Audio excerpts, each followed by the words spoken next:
Full and uncut versions available on Patreon. Check in the description below.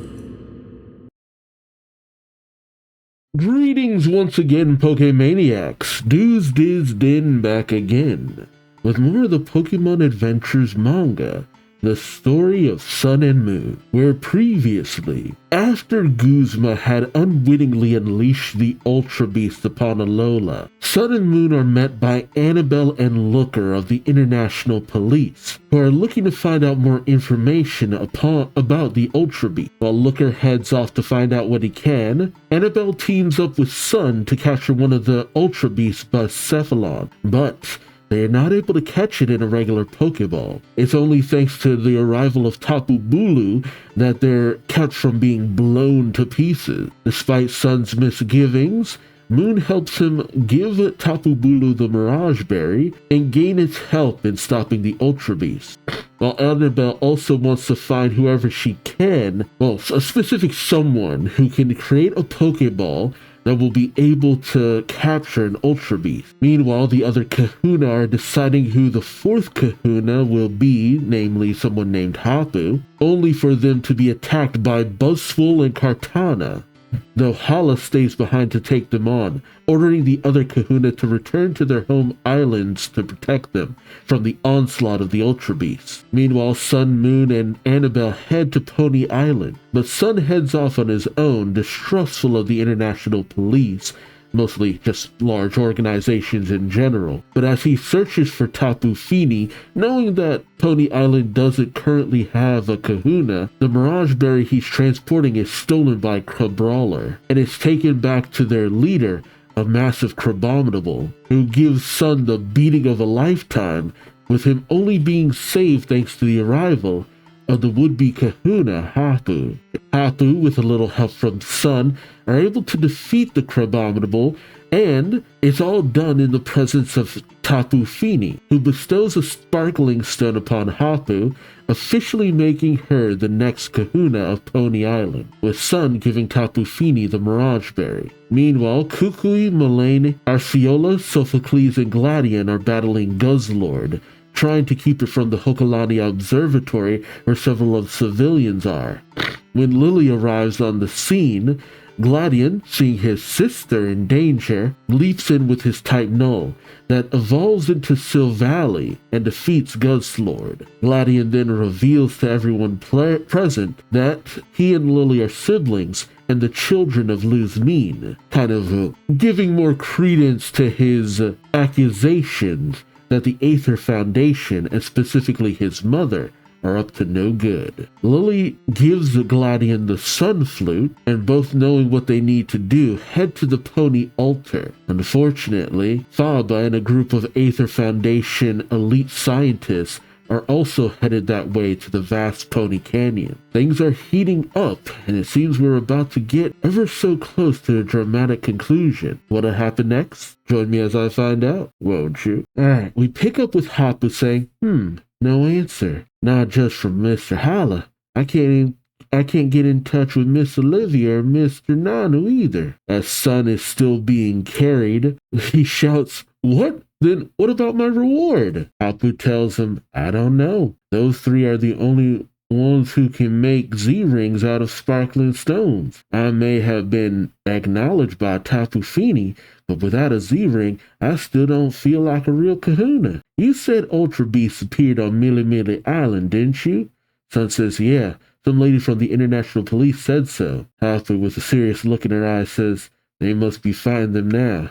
Then I have to wish for their luck. What will you do now, courier?" Sun ponders for a moment, saying, "I want to hurry to Mili to give Tapu Koko its berry and get this job over with, but that'll be hard with Hala being busy. And in this state, I can't use any other Poke rides. What about you, Hapu?" Hapu takes a moment and says, "There's someone I have to tell about becoming a Kahuna. I have to go see them." Sun questions, "Are they on Pony Island?" Hapu says, "No." Sun questions, "Where are they then?" Hapu says, "In the afterlife." Sun is shocked. He says, "What are you thinking? You just became a Kahuna and now you're thinking about dying? Stop her, Machamp." And Machamp picks her up, but Hapu says, "Fool, don't get so flustered." She explains, "My late grandfather was the former kahuna of Pony Island. His grave is in Vast Pony Canyon, so I'm simply heading over there to visit." Sun says, "Oh, is that why you wanted to become a kahuna too?" Hapu says, "Right. Grandfather always looked after the people and Pokemon on the island. He wanted to be able to help anyone at any time, so he was always observant and never stopped training himself." Sun says, "Sounds like you. Loved your grandpa just as much." He relates to that. That's an interesting, nice little bond they have there. And I will admit, Sun probably so far has the best relationship with Hapu out of any of the other kahuna. Because he has a bit of there's not really much of a relationship there. But here, like, there's a full-on bonding moment. Hapu gives a smile but doesn't respond. And Sun says, "It's decided.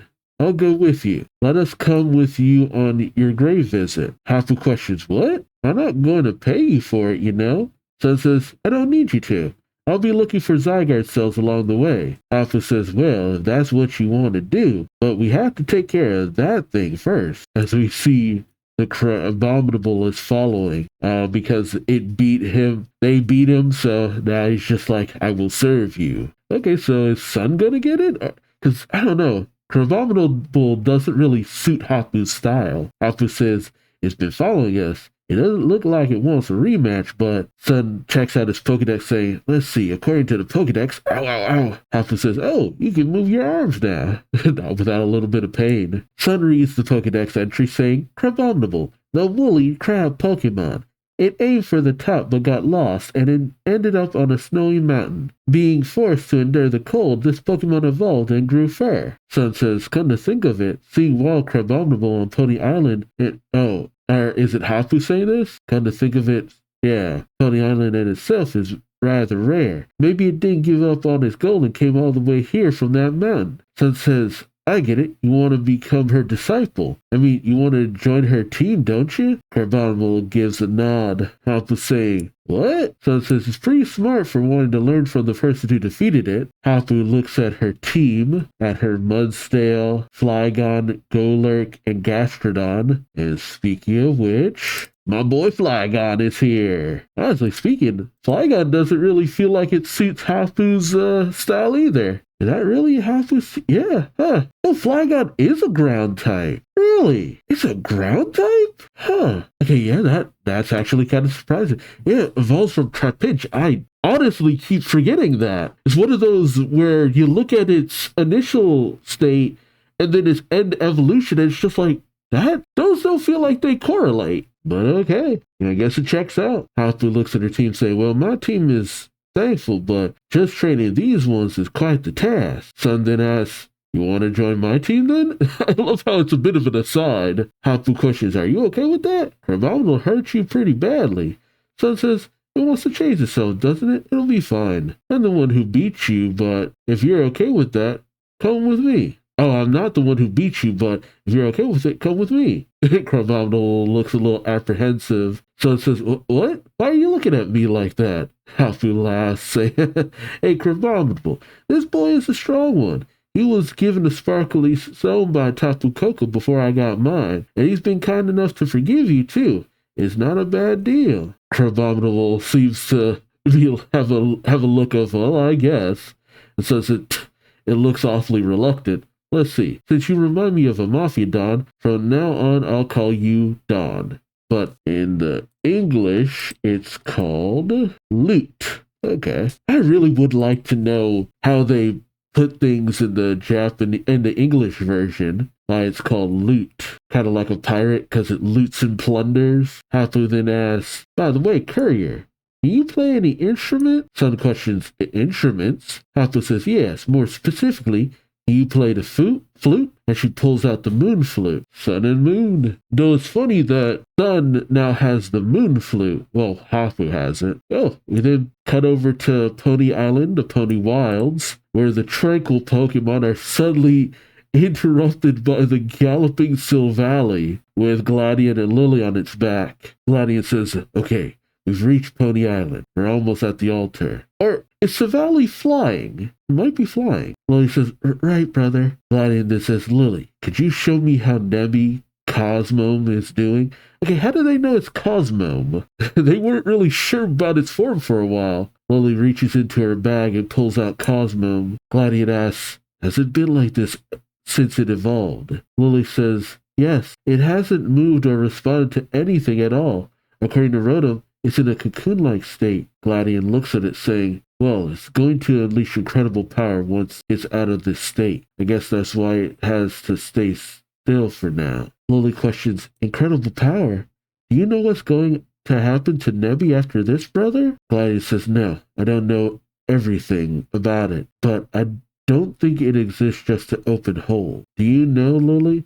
There is a legend in Alola about the sun and moon. Lily questions, no. Gladian says, in Alola there's a legend about two Pokemon. The first is called the Emissary of the Moon, or the Moon-calling Beast. The other is called the Emissary of the Sun, or the Sun-eating Beast. Lily says, the sun and moon. Gladian tells her, when I left Aether Paradise, I read about it in some documents in the lab, but there were no further details. However, there was a picture of the altar on Pony Island, filled with the flute that you took. Lily questions, that's why we're heading to the altar? But what do you plan to do with those two Pokemon, brother? Gladian says, that's obvious. I'm going to have the two of them help me destroy the Ultra Beasts. The reason I joined the full force battles and became an enforcer for Team Skull, the reason I took Type Null, Savali, from Aether Paradise too, it was all to destroy the Ultra Beasts. But the Ultra Beasts were stronger than expected. Savali can't defeat the Ultra Beasts alone, and I can't rely on the Tapus like I hoped to. But if it's those two legendary Pokemon, I get the feeling that they'll put up a good fight. Lily then says, then, brother, are you saying with those legendary Pokemon that Nebby will? Gladian says, Lily, this is all a family problem. Our mother, whose heart was stolen by the Ultra Beasts, caused all of this. We can't leave something that she started unfinished. Lily then says,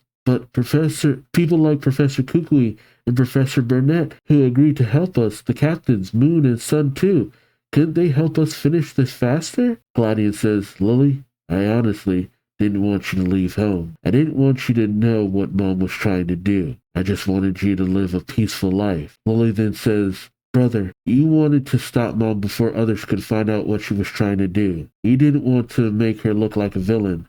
That's why. But Gladian says, don't. Right now I have a way to beat the Ultra Beasts. People who don't understand the big picture won't be of any use. But Lily says, do you really think so? Unlike you, brother, I realized it after leaving home. Gladian questions, it? Lily says, there's no shame in relying on others. In fact, because I was saved by others, But Gladian says, wait, Lily, get down. As suddenly, Xurkitree appears out of nowhere, leaping at them. It goes on the attack, and Savali attacks in kind. Oh, and now we cut to the vast Pony Canyon. God damn it! I was actually getting into that for a second there. We see Faba and his elite unit. He says, first is the Alta team. The Alta team will follow me and stand on standby at the Pony Altar. Next is the Kahuna team. Once you find her, you'll capture the new pony Kahuna Hapu and bring her to the altar. If she resists or if anyone gets in your way, deal with them with brute force. Oh, jeez. Though I don't care how rough you are as long as I can interrogate Hapu. Let the vast Pony Canyon strategy begin! And they unleash their Pokemon. He says, let's head to the altar. But suddenly a voice calls out, wait! And Plumeria comes out from behind some rocks, questioning, where's Guzma? Faba then says, what? Perhaps you're mistaking me for someone else. But Plumeria says, quit playing dumb. I know you used Guzma. He trusted you. She's the only person who acknowledged me. It's not something dumb like the Island Challenge. She's planning something bigger. And she chose me to be her partner. He was so happy saying those things. He got an image of Plumeria hanging on Guzma. I didn't think they were kind of like that. And I always thought it was just a thing of respect, but her hanging all over him, that's a little bit much. Plumeria says, he wouldn't listen when I told him to be careful, and now he's been taken away by some creature from a different world. give Guzma back. The father says, who's Guzma, though? I don't know him. Flumeria says, oh, it's fine if I take this thing, right? Flumeria holds up something. The father is shocked. Oh, to see Cosmo. Oh, okay. Oh, I completely forgot about the the Cosmog that Guzma had. So it's in Plumeria's possession now, huh? Of course Fava would want it. Fava has a very serious look. Well, Plumeria says, your face gotten all gloomy. Now spit it out. Where's Guzma? Fava gives a bow, saying, I'm sorry. Plumeria questions this, shocked by this, as Fava says, I'm terribly sorry. I didn't know much about you, and assumed you were a bunch of foolish delinquents. I had no idea. But threatening people is a signature move of people like you. Furthermore, and he gives a wry smile saying, since you came here and casually tried to blackmail me, it would be right to underestimate you. I take back my apology. Oh, gee. Suddenly Plumeria's arm twists backwards. She screams in pain. We see that it's Fava's hip now. As he says, an inferior dunce like you shouldn't be getting so confident. Though it seems nothing ever goes exactly as planned. Do you know how much time and money the Aether Foundation spent while trying to summon the Ultra Beasts? Just when I thought our plan could be put in action, President Lu's mean, stupid children started interfering severely. And just when we had taken advantage of that delinquent's inferiority complex, and finally summoned the Ultra Beasts, the Tapus, the Kahunas, and even the captains started causing a ruckus, fighting with all their might. It doesn't matter if that delinquent disappeared. In fact, it actually been beneficial for us. But when the Cosmog we gave him disappeared, it was absolutely dreadful. We didn't know what we'd do if the Ultra Beasts were defeated and we couldn't summon more. But now you've brought Cosmog, no, Cosmo back. But I was thinking about this for a long time. Even if things don't go 100% as planned, we're still getting our way. All the while Plumeria's fighting to keep Cosmom in her grasp. Fava, with a crazed look in his eyes, says, in short, what we're doing is fate. It was wished for by something. I'm one of the chosen ones. Wow, Fava's even more out of his mind than in the friggin' game. Plumeria says, idiot, you're disgusting. And suddenly it looks like Hypno hits the ground. Oh, it's poison. Fava says, when did, a voice calls out, her Salazzle was hiding and released poison. See, I'm glad to find out that Plumeria actually had a backup plan. Because it's just like, Plumeria's not that dumb, usually.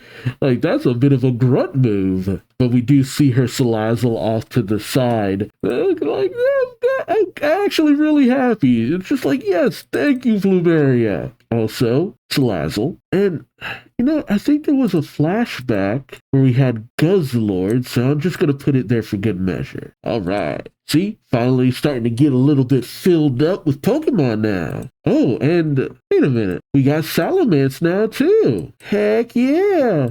Getting some Pokemon up in this joint. Fava looks to the sky to see Annabelle and Moon on top of Annabelle's Salamence. Annabelle had a Salamence? I don't remember her having a Salamence. Is that a new addition, or? Yeah, she only ever seemed to use the Raikou in the manga before. Or Raikou. Yeah, I don't think Annabelle has Raikou after he goes through the Ultra Wormhole.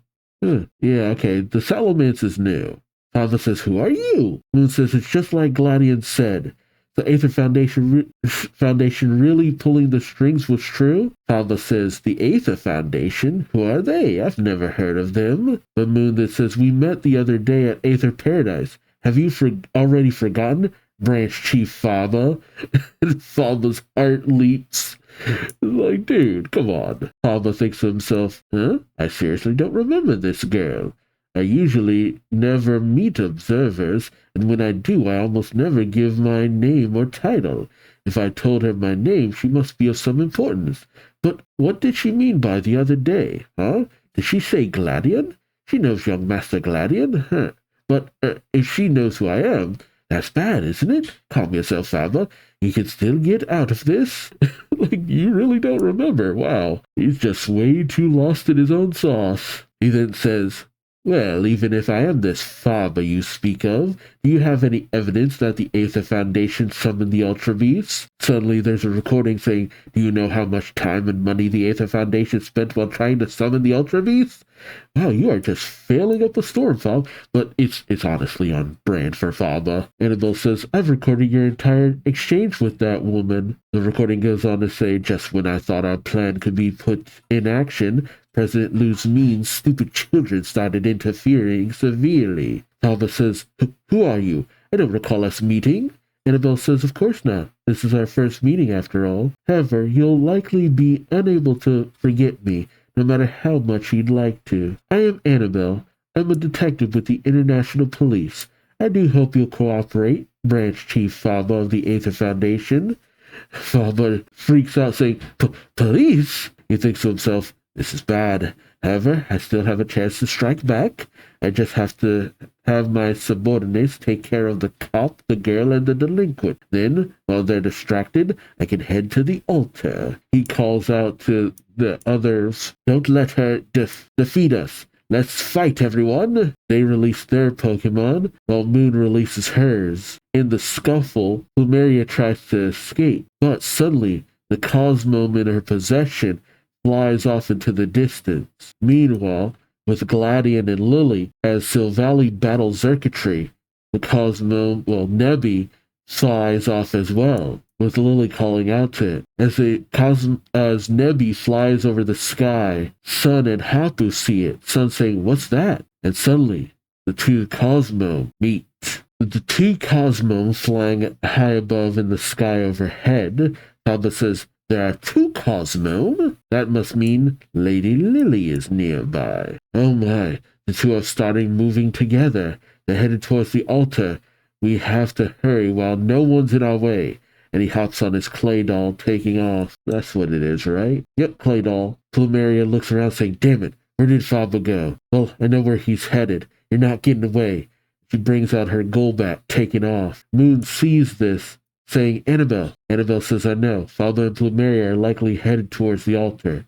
Let's follow them and pretend we were following the Aether employees. Return your team to their Pokeballs. I'll switch them out with my team and fight. Okay, Annabelle has her Mismagius, but also a Snorlax and Weavile. Yeah, getting some good Pokemon up in this. Alright, as Plumeria takes off, followed by Annabelle and Moon, we see Hapu and Sun still being carried. Sun says both of the lights disappeared. Hapu says, the two lights resembled Cosmome to me. Wait, how does she know about Cosmome? Oh, maybe because of the flute? Okay, I guess in the ruins of the Pony Canyon, maybe. Sun says, what? You could see them at that height? Hapu says, that's what you're surprised about? Sun says, so, what exactly is a Cosmome? Hapu is taken aback, saying, you don't know? He holds up the picture on her phone, saying, well, I only know its name and appearance. Take a look. Sun says, oh, that's Nebby. Hapu says, oh, the one your friend had with her that could open holes in the sky. Sun says, yeah. Then that means the other Cosmome is the Cosmome that Guzma used to summon the Ultra Beasts must have evolved. The two disappeared. Oh, wait. Hapu says, the two disappeared deep into the canyon. Looks like they went to the altar. Just as we were done talking about the flutes, the Pokemon that can open holes in the sky headed towards the altar. This must be fate. Sun questions, what are you saying? Hapu says, I'll tell you along the way. The grave visit will have to wait. We're headed to the altar as well. Later, we pick up with Hapu talking and Sun questions the legend of the Sun and Moon. Hapu says, it's a story about two Pokemon, one called the Emissary of the Sun and the one called the Emissary of the Moon. From the story I heard from my grandfather, they came from a hole open in the sky. Sun says, so they're Ultra Beasts? Hapu says, not sure. The four Tafus appeared before them. Then after a fierce battle, the parties were able to reconcile. Then the two gave the Tafus a strange power, and it said that the Tafu started to protect them. A strange power. Interesting. Sun says, the Tafus protected them? Hapu says, hey, I don't know if it's true, so don't jump to conclusion. Sun then questions, so what about the flute then? Hapu says, As she holds up the moon flute, she says, play the flute at the altar. Grandfather once said something like that. Son says, flutes? You mean there's another one? Hapu says, that seems to be the case, but suddenly a voice says, so what you just said, is what you just said true? Hapu Kahuna of Pony Island? As the Aether Foundation employees say, would you tell us about it in detail? Please come with us. Hapu looks around now that they're surrounded, saying, you're already aware that I became a kahuna? Ooh, also, you got Houndoom in the crowd there. And there's a good few chapters. Hapu says, who are you people? The Foundation employees say, we cannot accept any questions. Tell us everything you know about the altar. Hapu says, even if I refuse, you won't take that as an answer, will you? The sun suddenly calls out, Hapu, above you. Hapu says, huh? And as she looks to the sky, she spots Xurkitree coming in hot. She says, whoa! But Xurkitree hits the ground and hard. Ah, okay. Suddenly, something lands on Xurkitree, and a voice says, how about you tell me about the altar too? Sun says, what? Lily? Gladian? The employees say, this is bad. It's the young master and the lady. What do we do? Let us retreat for now. And they race off. Lily says, what was that? Gladian says, leave it be, more importantly. But Sun says, wait. Did you just say brother? Is that? And Hapu says, is that a flute you're holding?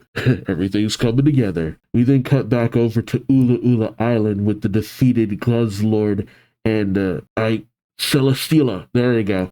Had to remember the name. Nanu has arrived on the scene saying, hey now. I came all this way just for there to be nothing for me to do? Acerola says Gladdy was super strong. Nana says, did Tapu Bulu not show up? Both I thought it was Kukui, but Burnett has her mouth open. And Mulaney say no. And Nanu ponders this. Suddenly we cut back over to the Pony Canyon. Faba on the phone say, what? The emissary of the sun and emissary of the moon, those two legendary Pokemon might be Ultra Beasts. Play the flute at the altar. So did you get it? What? Gladian and Lily, you were through? What are you doing? Fine. Come to the altar at once, all of you. Every single one. Does this mean that my instincts were right? As Faba is heading into a cave, he's unaware that he's being observed by Annabelle, Plumeria, and Moon. As he says, the president might have thought that the Cosmog were just Pokemon meant to open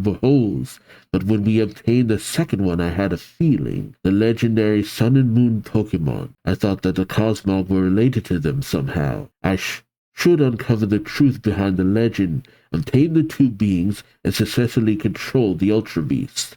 If I do that, I won't have to support the president's obsession with creating a paradise for the Ultra Beast anymore. I, Faba, will hold the real power in the Aether Foundation. In both name and reality, I'll be at the top. So, you people hiding, you three, I cannot allow you to interfere in my plans. And he sends out Brookish, which probably is the one that attacked Moon, Kukui, and Burnett, and unleashes a psychic attack, destroying the cliffside that Plumeria, Annabelle, and Moon were on. Plumeria hits the ground hard, and Faba says, you're Plumeria, right? Once I take over the Foundation, I'll let you go to the world Guzma disappeared to as much as you want. However, I cannot guarantee he'll be alive by then. Suddenly, the Aether Foundation employees show up, calling out to Faba. Faba says, you're late. Hurry and finish those two off, as he points to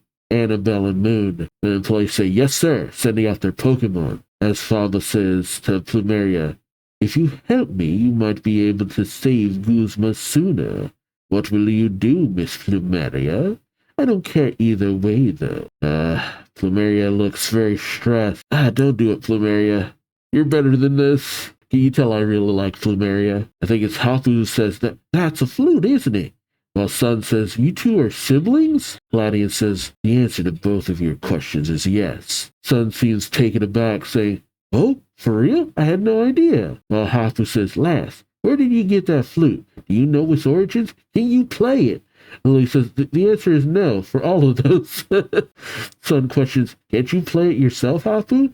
Hapu says, I can't, that's why I'm asking. Right? While Lily says, what about you, brother? And Gladian takes the flute and gives it Now Sun says, each Gladian, for a guy who's supposed to be carrying out fate, you're really failing at something.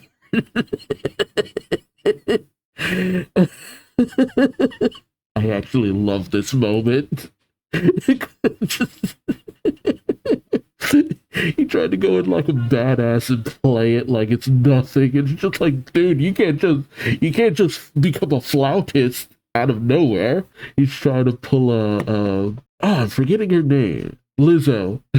Just go all Lizzo on it. Hafu says, right, Curry, you still haven't tried it. Sun says there's no reason for me to.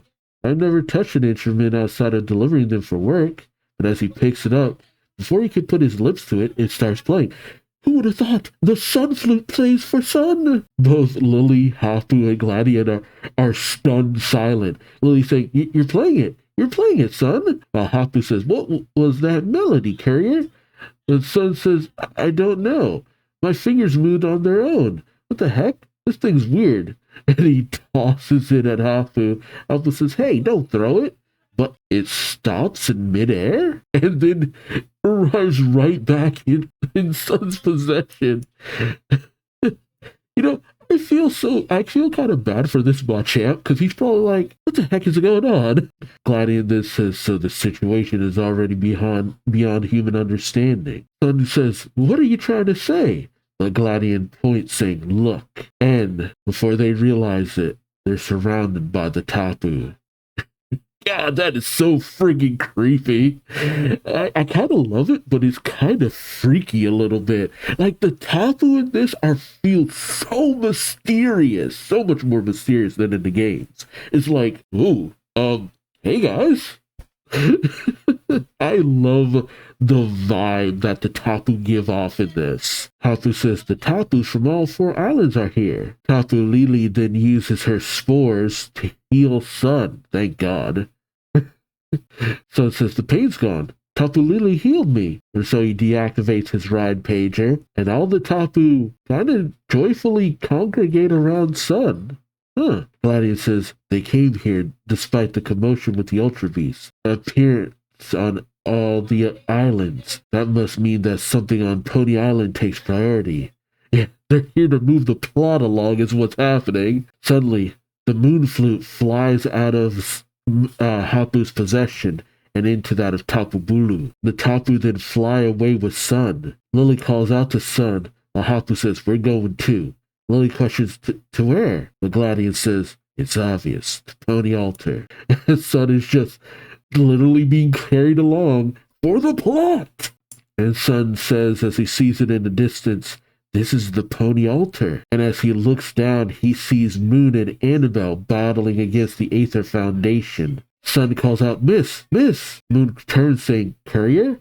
Only for her to be scooped up by Tapu Koko, much to the shock of Annabelle and Moon. Oh, Moon's got this. As they're taken to the top of the altar where the 2 Cosmom are in wait, they're set down on 2 opposite ends of the altar. Moon questions, what's going on, Courier? Sun shrugs, saying, don't ask me, I don't have a clue either. But Tapu Bulu comes before Moon, placing the moon flute in her hand. Moon thinks to herself, a flute? Is this the one Fable was talking about playing at the altar earlier? She looks at Tapu Bulu, saying, are you telling me to play it? What should I play? But Sun calls out, if you put it to your mouth, it'll play itself.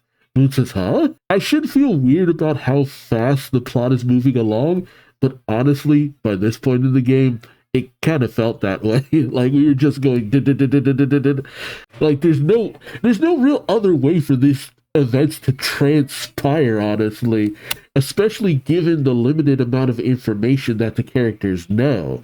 They kind of had to have a lot of it fed to them, and you kind of do in the game from what I can remember. So honestly, this feels about right. I honestly, if anything, I feel better about the involvement of the Tapu, because it's just like, yes, give the Tapu more to do when it comes to this. I like the Tapu being present for the ritual. I can't remember if they were present for the ritual in the game. Sun calls out, the flute will tell you what to do. We can play the flutes because the Tapus want us to. See, I love that Sun is all on board at this point. It's just like, hey, might as well. Moon seems a little bit bewildered by this, but she does just that, and Sun does too, as they play the flute. A beautiful melody sweeps across the canyon. Moon thinks to herself, how strange. My breasts and fingers are playing the melody as if they're being invited to. But why me and the courier? She looks to Tapu Bulu, thinking, can it be because of back then? She remembers her words to Tapu Bulu saying, we humans will take responsibility and restore Alola's peace by fighting off the danger. As a token of that promise, we offer you this berry. Please take it. I kind of like the idea of that it wasn't so much that they are the chosen ones, even though they're called Sun and Moon, but just because it was the effort, the care, the compassion, and the want to help. And it could have easily been Gladian and Lily, but no, it's just the fact that you have two outsiders who are so passionate about it, you know? That could be it too. Moon thinks to herself, are they telling us to keep our promise? Can we bring peace to Alola by playing these flutes? I don't know, but he then calls out, courier, we can't just randomly play them. Sun says, huh? Moon says, recall when we gave Tapu Bulu the berry in Po Town. Think back of how you felt then and play. I'll put some emotion in it. And Sun, he does just that. He plays with feeling. One more time with feeling. And the musical notes resonate within the center of the altar, shining light upon the two cosmos. Can you tell I'm actually really getting into where the story is going now? Like, I'm loving the direction. Alright. And now we think, you know what? I haven't been saying the chapter titles. That's my bad. Alright, so the first chapter we did was Battle at in the Vast Pony Canyon. The second chapter was, the previous chapter was Play the Melody That Echoes in the Altar. And this chapter is Summon the Emissary of the Moon and the Sun. So we pick up with Annabelle having readily defeated Faba and his minions. Annabelle saying, now, stop your senseless struggle and come with us. A voice calls out, Mr. Faba? It's Lily saying, what are you doing? Faba then says, I'm done for. Faba's greatest success story is over. But suddenly, a blinding light shines behind Annabelle. She turns, saying, what was that light? And then everybody makes their way up to the top of the altar to see Sun and Moon standing before Solgaleo and Lunala. And guess which one is my favorite? You got 5 seconds. 5, 4, 3, 2, 1. It's Lunala. Yeah, I got Pokemon Moon, which you would know if you've been paying attention. I mean, I love the design for Solgaleo. I don't know. Lunala just does it for me, you know? And, wait, which one was Nebby? Oh, Solgaleo was Nebby. Sun says, Nebby? While Moon says, the Cosmome evolved. Annabelle looks at them saying, Solgaleo and Lunala. Sun calls out for Annabelle. While Moon questions, you know what these two are? Papa says, how much does the International Police know? Would you tell us? Annabelle explains, saying, oh, no, it's Hafu saying, are these the emissary of the sun and emissary of the moon from the legend? Annabelle says, that's right. Hafu says, then, the talk about them being from a different dimension like the Ultra Beasts are. Annabelle says, it's true. Cosmog is an especially weak Pokemon. The two of them are thought to have gone to Alola to help Cosmog grow safely. Moon then says Cosmog's ability to open holes was to be able to evacuate to a safer world. But when it feels danger in this world, it instead opens an exit from a dangerous world. And the reason the Tapus began to protect Cosmog was that it would protect Alola too. Lily says Nebby was treated horribly at Aether Paradise. It was abused by humans, and they used the Pokemon under their care to bully it, all to get it to make interdimensional portals. That's why I took Nebby with me and ran away. But I never realized there was another Nebby, and I didn't know it was abused badly enough to open so many holes. I'm realizing Lily doesn't have her new outfit for when she, wants to be a little bit braver. That's kind of a bummer. Suddenly, Annabelle's communicator starts to ring. La la la la la la. She answers it saying, yes, Looker? Looker says, I've confirmed new Ultra Beasts appearing in the sky above Po Town. An incredible number of Ultra Beasts. Looks like they're going to reach Pony Island soon, as we see a myriad of Celesteela, Xurkitree, Buzzswole, just everything. All the Ultra Beasts. Solgaleo and Lunala look to the sky. Suddenly, Sun and Moon are sent floating upward. Sun is placed on the back of Solgaleo, while Moon is placed on the head of Lunala. The two then start to glow. Annabelle says, the duo's auras. Lily says, Moon's been wrapped in a red light. No, a red aura. Moon thinks to herself, I can feel it. Are these Lunala's feelings? Affection for Lily, who was kind to it. A heart that loves all of Alola, and the feeling of Alola being in great danger. Okay, so it's the Lunala who's Nebby. Good. I'm glad. It's the one I like that's Nebby. I think he was in the anime. It was Solgaleo who ended up being Nebby, right? Which makes sense. Ash is more of a Sun-like character. Shoot, he's even dressed like Sun. Alright, so as the horde of Ultra Beasts arrive on the scene, descending upon Lunala. Oh no. Lunala unleashes an incredible blast, blasting back all of the Ultra Beasts.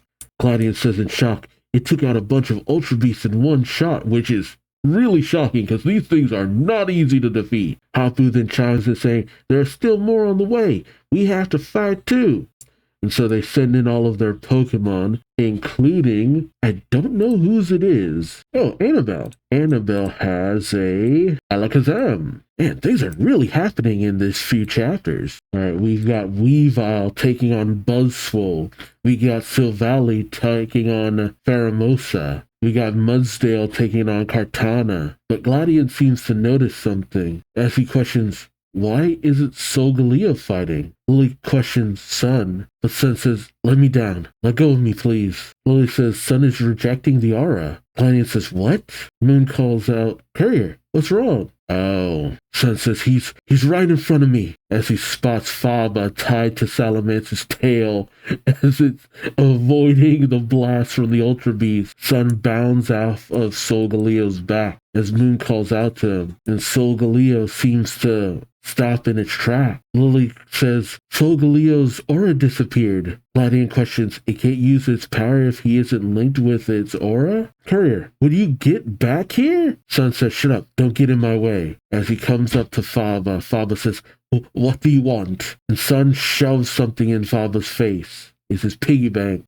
It shows 96,850,308 yen. Sun says, as promised, here's the money. Take it. My great-grandpa's island. Give it back. The Faba says, what are you talking about? What money? What island? Man, Faba, you have the memory of a sea slug. It goes to show just how little Faba actually thinks about the things that he says to people that he doesn't respect. Because, my God, it's a lamer version of the M.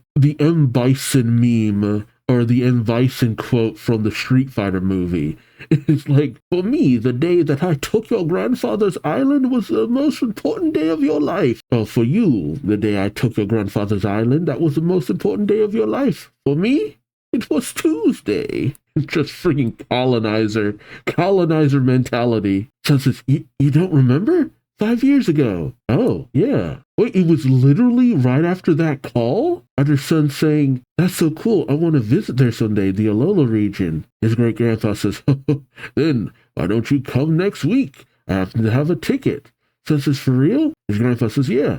I'll have it sent there right away. Look forward to it, all right? My house is on a tiny island surrounded by the 4 islands of Alola, you see. Wait a minute. A tiny island surrounded by... It's literally... I'm pretty sure that's literally where Aether Paradise was built. But no, wait. Aether Paradise was an artificial island, right? Unless they used it as the base to build most of it. Oh, man. Yeah, you were never getting that back, kiddo. My buddy. So that island for your dream Poképelago. Oh, the Poképelago? No, that was a different location, right? Yeah, the Poképelago was to the, side of Alola. Oh, the Poképelago is a place that his grandfather wanted to build. Oh, okay. His grandfather says, oh, that's right. But just as Sun arrives, he sees his grandfather has passed on. The Meowth is there with him, standing by the body. As the stunned moon looks on, we see Faba being talked to by an Aether employee. He says, "What? His great-grandson?" He says, "You have my condolences. Your great-grandfather passed away late last night." They're not saying as much, but did Faba kill his great-grandfather? I don't know. Because, I mean, on the one hand, great-grandfather. Like, you're old enough to pass away at any moment, but still, that's suspicious. Faba says, "Now carry his body out."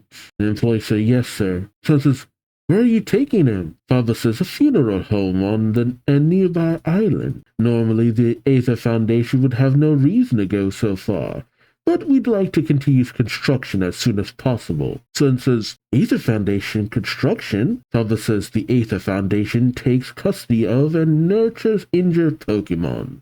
For that purpose, we are using this island as a base to create a large facility called Aether Paradise." It is. Jeez. Son says, "This island belongs to my great-grandpa, and great-grandpa said he was going to make Poképelago here." Faba says, "You're mistaken. This island has belonged to the Foundation from the beginning. A powerful man from the Foundation simply gave this island to your great-grandfather for the sake of his dreams. Due to certain circumstances, that person has gone missing. And since your great-grandfather has passed away, it belongs to the Foundation." No, it was Luzmin's husband, because I shouldn't spoil that, but there's a connection to the Poképelago there. Oh, okay, I get it. Dang. I don't know, it still sounds like Faba was being opportunistic, but I know that the disappearance of Luzmin's husband was in fact an accident. But I don't know, so much of that happening back to back. It really starts to sound like Faba had a hand in Luzmin's husband disappearing, and then what happened to Sun's grandfather. I don't know. It feels kind of on brand for this version of Faba. He then says, "Now, you should go with your grandfather." Sun says, "Back." Faba says, "What?" A shaking Sun says, "Give the island back. I'll make Poképelago, so give the island back." Faba says, "I see. I don't mind." An employee says, "But Branch Chief." Faba shoos them off, saying, "If you will purchase the island, you can make the Poképelago or whatever else you'd like." Sun says, "What will it cost?" Faba fiddles with his beard, saying, let's see. "Exactly 100 million yen. In present day," Faba says, "Ah, you're that child." Sun dumps all of the cash right out in front of Faba, saying, "I'm 3 million short of 100 million. But once I have the money from delivering the berry and gathering Zygarde cells, I'll give it to you right away. So take it and give the island back." The father takes a moment and just laughs. "I didn't think you'd take that seriously. I can't take the money. After all, I can't return the island." Son says, "What?" Father says, "You know about it too, don't you? Aether Paradise has already been built. How would I give the island back to you? Even if I did, it'd take more than 100 million yen to return the island to its original state, you know." Son says, "You tricked me." Father says, "How harsh. All I did was cheer up and give hope to a child who lost a beloved blood relative. Though I'm impressed that you gathered 100 million yen. These past 5 years have been very satisfying for you, haven't they?" You gotta love how Faba just completely doesn't see why this, how that doesn't mean anything to him. Faba saw it as him saying something altruistic or something, which I doubt. I probably just wanted to give Sun a goal he couldn't reach, so he'd just give up and go away. Yeah, I'm actually kind of glad that they made sure to let you know how much of a piece of trash Faba is from the get-go, because the game, it kind of plays a little coy with it, but here they're just like, "Oh no, Faba is the worst." There's a reason that while Luzmin is technically the big bad of all of this, there's kind of a reason that she's not really featured so much here in the manga, and that's because Faba's the real villain. Even after the games and stuff like that, whenever Faba is referred to, it's not so much Luzmin who's referred to as the bad guy, it's Faba. Because ain't Luz mean? She's bad because she did bad things, but her reasonings are, which I kind of spoiled, her reasonings for doing the things that she does, while not justified, is understandable. It's coming from a place of her having gone through some things. Doesn't make it right, but I get it. And I like other versions outside of the original Sun and Moon game because there's the implication that she can make it right, both in Ultra Sun and Ultra Moon, and especially the anime where Luzmine is nowhere near as bad as she is in most other depictions. And shoot, even when it comes to Pokemon Masters, I think it's kind of set after Luzmine is kind of turned over a new leaf, I think. Lily turns to Gladian saying, "Brother, was a powerful man from the Foundation who died." But before she can finish, a powerful wind sweeps past them. There's some kind of weird light emanating from the sky. Half questions, what is that? No way. Here? Now? Well, that actually makes a lot more sense than how you get it in the original Sun and Moon game. Because she just kind of, you go to, I think it's the area where Kahili said she ran into Buzzwole and Kartana. Yeah, you just go over there and you find it. And like, I remember making it part of my team and being like, what the heck is this thing? Because it's just there. Only to find out Ultra Sun and Ultra Moon actually have plot with it. I'm just like, man, I really should have got those games. Lily says, that looks like a giant hole in the sky. Gladius says, but who in the world opened it? Annabelle says, the blinding one. And a dark hand reaches out of the rip in space. It grabs a hold of Solgaleo's face. Solgaleo's tail wraps around Sun, and they're both pulled through the opening. Moon calls out for Sun, saying, "Courier," and a third eye opens on Nebi's head, and they fly through the crack in space into ultra space, leaving behind nothing but a flurry of money.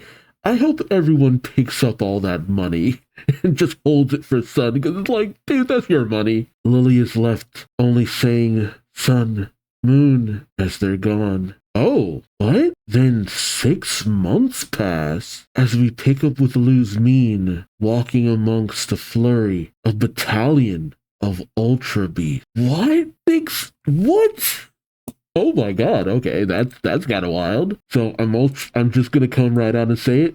That hand belonged to Necrozma. Like, yo, I knew nothing about this thing. It just shows up out of nowhere. And dude, having that thing on my team was just like, yo, this thing is so cool. Oh man, just getting that and going back through the Pokemon League, this thing was all beast. And it was all beast. Necrozma is so powerful, at least in my opinion. Like, the team that I had with Necrozma was so intense. Like, it was a good team. It was a damn good team. The full team I created isn't even fully here, but, you know, Necrozma, Lunala, Goliathpod, Incineroar, Lycanroc, Midnight Form. Like, I had a full just team of just some heavy hitters. And then I had like Guzzlord or Vikavolt or something like that. Like I made the most out of my Alolan team when dude, my team in Alola was goated. Or at least it felt that way. Like, in the actual metagame of things, it might not have been that great of a team, but like, I came out of the end of Sun and Moon with Necrozma and just being like, man, I want more to do. And then I went to the battle tree and got my butt handed to me. And as cool as I felt, it was just like, oh, yeah, I'm not actually very good at this. Oh, man, what a turn of events. Like, oh man, it makes sense why Sun had such a one-track mind when it comes to getting that money up. He was on that mission. But I'm curious to know, now that Sun has basically been told all that work kind of went to nothing. And I swear to God, he better get that money back.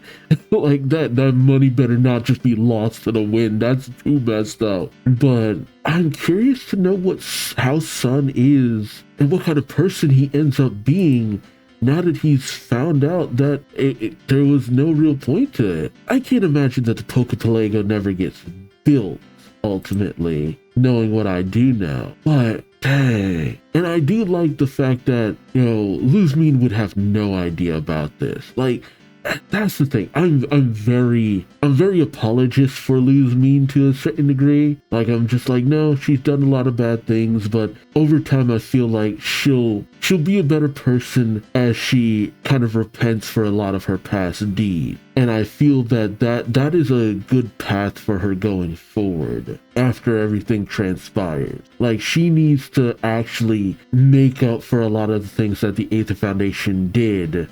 And she did. But the Aether Foundation as a whole isn't bad. They actually do want to help, and they do want to help actual people.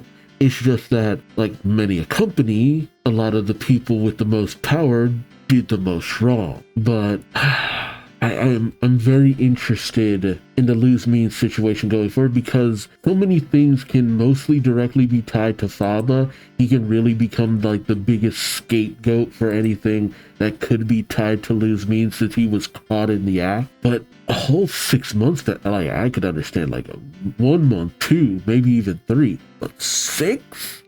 Dude, I didn't even know there was that big of a time jump. Is that even explained? Oh, 6-month time jump. Dang. Because I think Black and White and X and Y, didn't they go down kind of concurrently? Let's see, Black and White, 2 years later is the Black 2, White 2. Yeah, Black and White 2, Black 2 and White 2 and X and Y. Yeah, everything I look at seems to say that there's no real time gap between the two. And X and Y between Sun and Moon, like, what is it? It's been about 2 months since the end of X and Y. Because I've seen Indexio searching. It's always hard to say with certain elements because there's sometimes a time jump in between the last, in somewhere between the last few chapters of any given manga. But dang, I wonder what's happened in that time frame though. What changes were made? I mean, that's actually not a bad way of kind of explaining away any changes that would have been made between Sun and Sun and Moon and Ultra Sun and Ultra Moon. That does make a great deal of sense. Interested to see what happens next. Like, I just want to know what happens next now. Like, man, the plot came hard, fast, and full force, and I'm ready for more. But until then, let me know your thoughts in the comment section below. Like, comment, subscribe if you enjoyed the ride. Thank you so much for watching, and until next time, I've been Duuz-Diz-Din, and I hope to see you later. Till then, take care. Bye-bye.